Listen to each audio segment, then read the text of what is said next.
தமிழக அரசில் போற்றுவதற்குரிய பெருந்தலைவர் சட்டமன்றத்தில் இருந்தாலும் தற்போது சட்டமன்றத்தில் முதல்வர் சைகை காட்டுவது, எதிர்கட்சி தலைவர் வெளியே வந்து கணவரை காட்டுவது விமர்சனம் உள்ளது. இந்த அரசியல் நிலைப்பாடு எப்படி இருக்கு? பொதுவா நான் சொல்றேன், நானு ஆளுங்கட்சிக்கு இதான் சொல்லல, எதிர்கட்சிக்கு இதான் சொல்லல. சட்டப்பேரவையுடைய மாண்புகள் பின்பற்றப்பட வேண்டும். இது நீங்க உள்ள அரசியல்காரங்களுக்காண்டி ஒவ்வொருத்தரும் சிலது பண்ணியிருக்கிறாங்க.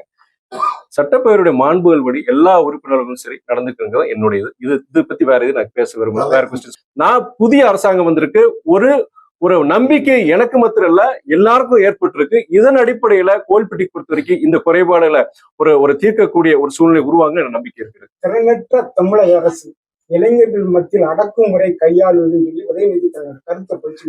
அதாவது சகோதரர் உதயநிதி ஒரு கருத்து அதுல சொன்னது தப்பு கிடையாது. ஆனால் அந்த நபர் என்ன செஞ்சிருக்காருன்னு பார்க்கணும். நீங்க அரசியல் ரீதி என்ன வேணா நீங்க வைங்க, விமர்சனங்கள் வைங்க. ஆனா தனிநபர் விமர்சனம் வைக்கக்கூடாது.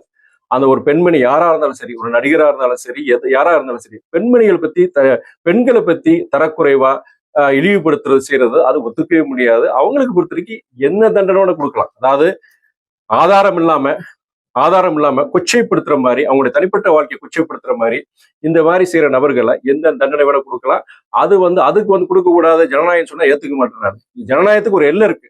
கருத்து சுதந்திரம் ஒரு எல்லை தான். அதுக்காண்டி அவங்களுடைய பர்சனல் லைஃப் உண்மைக்கு புறம்பா எந்த ஆதாரம் இல்லாம நீங்க இன்னைக்கு முன்னாடியெல்லாம் உங்களை மாதிரி பத்திரிகையாளர் வச்சீங்கன்னா நீங்க என்னதான் செய்தி கொடுத்தாலும் உங்களோட எடிட்டோரியல் இருக்கும். அந்த எடிட்டோரியல் பொறுத்தவரைக்கும் அதை பார்த்து அதான் இது பண்ணுவாங்க.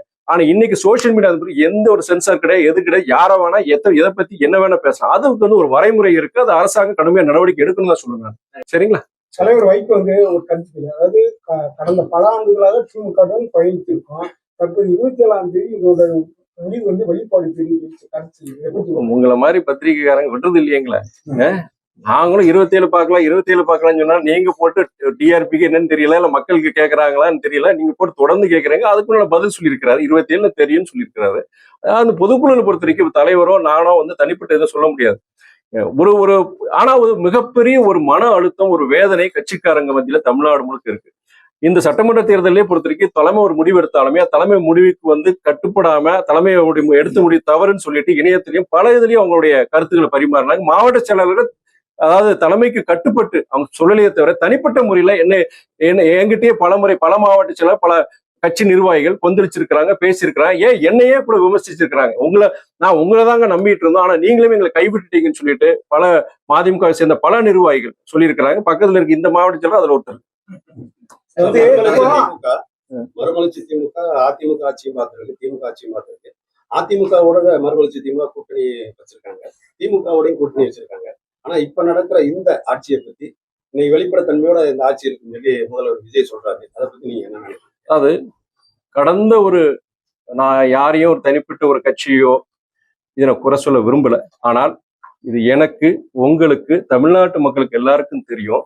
ஆட்சிகள் மாறினாலும் காட்சிகள் மாறுவதில்லைங்கிறது ஒரு நிரந்தர இது மாதிரி ஆயிப்போச்சு. ஜனங்க பொறுத்த வரைக்கும் எனக்கு என்ன, ஜாதி மதங்களை கடந்து பண அரசியலை கடந்து சரி ஒரு மாற்றத்தை உருவாக்கணும்னு சொல்லி இந்த மாற்றத்தை உருவாக்கி இருக்கிறாங்க.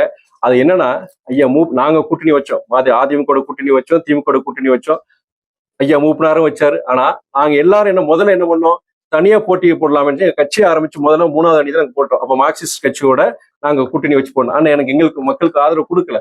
ஐயா மூப்பனார் அந்த முயற்சி எடுத்தாரு, அவருக்கு அந்த மக்கள் ஆதரவு கொடுக்கல. ஏன்னா என்னன்னா அதுக்காண்டி வைகோவோ சரி மூப்பனாரையோ குறைச்சு மதிப்பிட்டிருக்காண்டி கிடையாது. இவங்க ஜெயிக்க மாட்டாங்க, நல்ல மனுஷங்க தான், ஆனா இவங்க ஜெயிக்க மாட்டாங்கன்னு சொல்லிட்டு மக்கள் நல கூட்டணி ஏற்படுத்தோம். பொது உணவு இயக்கங்கள் விசிக்கு எல்லாம் வச்சு பண்ணோம். அப்பவுமே மக்கள் பொறுத்த வரைக்கும் நம்பிக்கை ஏற்படல.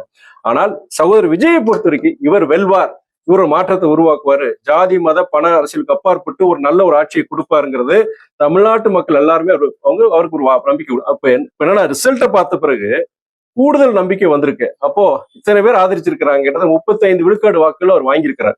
இந்த சூழ்நிலையில இப்படிப்பட்ட ஒரு கட்சி, இப்படிப்பட்ட ஒரு இயக்கம் ஜாதி மத பண அரசியலுக்கு அப்பாற்பட்டு இன்னைக்கு ஆட்சிக்கு வந்த பிறகு என்ன சொல்றாரு, ஒரு நேர்மையான ஒரு வெளிப்படையான எந்தவித லஞ்ச லாவண்யம் இல்லாம எல்லாருக்குமான ஆட்சியை நாங்க கொடுப்போம்னு சொல்லிட்டு இப்பயும் அவர் சொல்லியிருக்கிறாரு.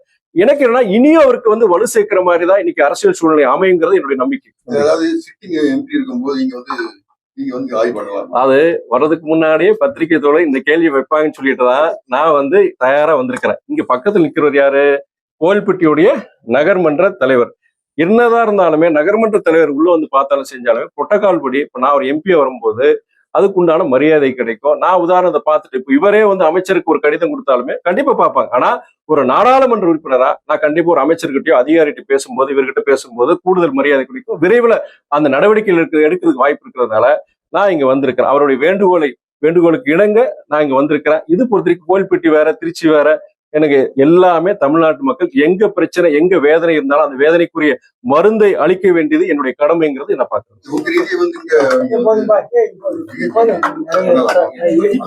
அது எங்க வேலை சொல்லல. அதாவது ஒரு நாடாளுமன்ற உறுப்பினராக மற்றும் கிடையாது, மறுமலர்ச்சி திமுகவுடைய ஒரு நிர்வாகியாக, ஒரு அரசியல் இயக்கத்தின் ஒரு நிர்வாகியாக நான் எனக்கு பொறுத்தவரைக்கும் கோயில்பட்டியோட நகர்மன்ற தலைவர் இங்க இருக்கிற எங்களுடைய சகோதரர் RS ரமேஷ், அவர் பொறுத்த வரைக்கும் நீண்ட காலமாக கிட்டத்தட்ட 5 வருடங்களுக்கு மேலாக இந்த மருத்துவமனை பத்தி இந்த குறைபாடுகள் இருக்கு, நான் இன்னைக்கு நகர்மன்ற தலைவர் இருக்கும்போது எனக்கு பொறுத்த வரைக்கும் இது பண்ணி கொடுத்தீங்கன்னா அது ஜனங்களுக்கு உபயோகம் கேட்கிறார். அதன் அடிப்படையில் நான் வர்றேன்.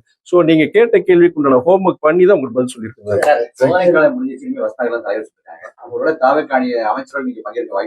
இல்ல, அது அமைச்சரவையில பங்கேற்கிறதுக்கு உண்டானதை பத்தி கேள்வி நாங்க முதல்ல பொதுக்குழுல முடிவெடுப்போம். திமுக கூட்டணியில இருந்து நாங்க வெளியே வருமா, அப்ப அடுத்த கட்டம் என்ன முடியும்னு பார்ப்போம். அதெல்லாம் டூ ப்ரீமேச்சர், இப்போ நம்ம சொல்ல முடியாது.